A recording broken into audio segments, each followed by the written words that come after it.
코케인에 대한 치료제가 왜 없냐고 이제 질문을 주셨는데, 다른 그 아까 소개된 그런 약물들은 뚜렷한 타겟이 있어요.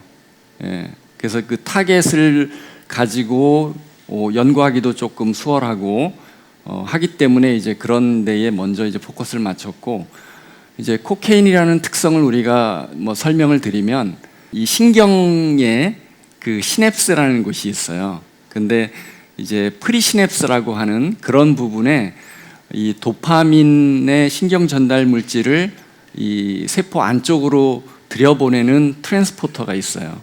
그런데 코케인을 투여하면 이 도파민 트랜스포터라는 것을 막게 됩니다.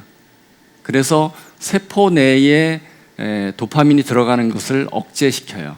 그렇게 되면 이제 이 시냅스에 도파민이 많게 되죠.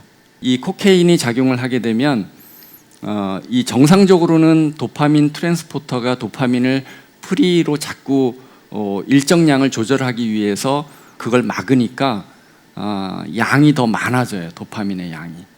그래서 이제 그런 그 의존 중독이 생기는데, 이제 그 물론 도파민 트랜스포터를 조절하면 되겠지라고 생각을 하지만 이게 굉장히 다양하게 분포하고 있고 하기 때문에 이제 굉장히 이제 어려운 문제입니다. 치료제 개발하기가. 그래서 이제 다른 그 타겟보다 불분명하고 또 그러기 때문에 이제 치료제 개발이 되게 어렵다라는 것을 말씀드리겠습니다. 예. 오랜 시간 동안 약물과 마약에 관해 연구를 하셨다면 직접적으로 복용을 하고 싶은 유혹은 없으셨나요? 굉장히 오랜 시간 이제 이 연구를 했는데, 제가 이제 하는 그 연구는 대상이 생쥐나 흰쥐예요. 이제 그런 쥐한테 주는 양은 굉장히 적거든요. 그래서 사실 이제 그런 그 코케인이나 뭐 필로폰이나 이런 것들을 사실 구하기도 힘들어요. 근데 이제 연구 재료로 쓰기도 바쁜데 그걸 어떻게 이제 농담으로 하면 이제 그런 생각도 드는 거고, 그리고 이제 굉장히 소량을 이렇게 쓰기 때문에 저 같은 경우는 이제 첫 번째 이유 굉장히 소량을 다룬다는 거, 그리고 연구를 하기에도 양이 충분하지 않다라는 거, 그리고 연구를 하다 보면 그 어떤 그 절제력, 자제력 이제 이런 거에 폐해나 부작용들을 알기 때문에 절대 그런 그 욕구나 그런 것들은 뭐 안 가졌다 그럴까? 그래서 질문에 대답이 됐을지 모르겠지만, 예, 그런 연유에서 욕구는 부작용 때문에 그거에 쉽게 이렇게 할 욕구가 안 들었다, 그런 생각이 듭니다.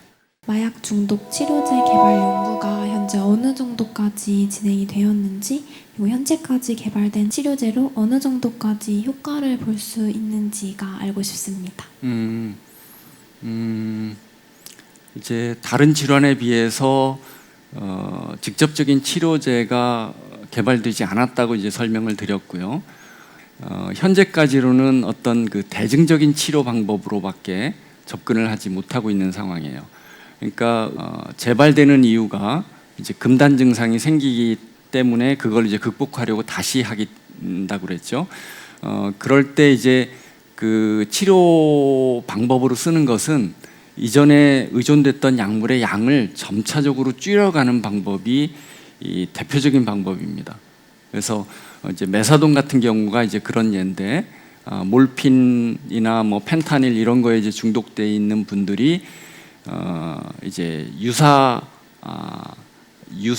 아편, 유사 오피오이드 이런 것들을 소량씩 점점 이렇게 신체적으로 테이퍼링 한다 그러죠. 이제 그런 형태로 이제 치료하는 것이 대부분이고, 그리고 이제 많은 경우에는 나타나는 증상에 따라서 정신병이 생기게 되면 정신과적인 치료 약물들, 우울증이 생기게 되면 우울증을 치료한다든지, 그래서 이제 많은 그 정신 질환 치료제 이런 것들을 가지고 우울증 환자들의 그 의존증 환자들에게 적용을 하고 있어요. 그래서 많이 좀 연구해서 실제적인 치료제를 개발해야 되는 그런 상황이다라고 할 수 있습니다.